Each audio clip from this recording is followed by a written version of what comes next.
A new transfer to a big school. Shy, smart, and quiet.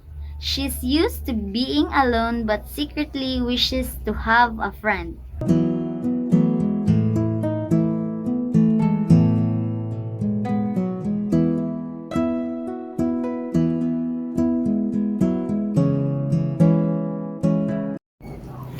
Sana may makasama ako dito, kahit isa lang.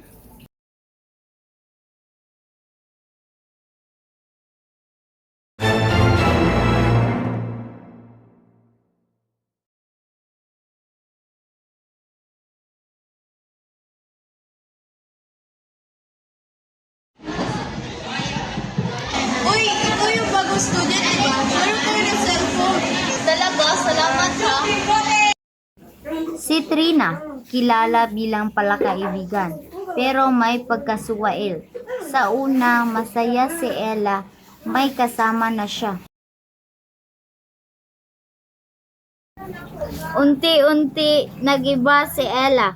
Hindi na siya nag-aaral gaya ng dati. Mas mahalaga pa sa kanya ang pagsama kay Trina.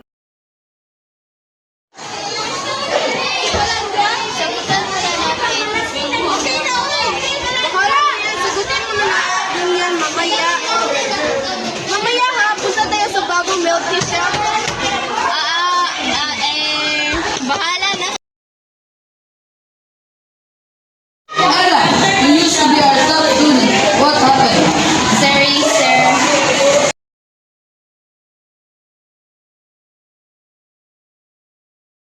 Ella, dahil lagi kayong magkasama, baka na-influensyahan ka na niya.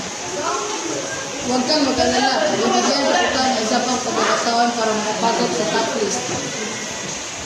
Hindi siya gumawa ng masama pero nadamay siya dahil sa maling kaibigan. Napaisip si Ella, worth it ba ang lahat ng ito? Nawalan siya ng tiwala, respeto at halos pati pangarap niya.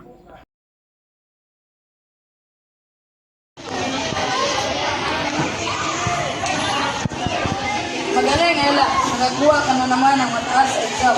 Thank you, sir. Hindi madali ang magbago, pero ang mahalaga, pinili niyang itama ang landas niya. Hindi lahat ng kaibigan ay mabuti.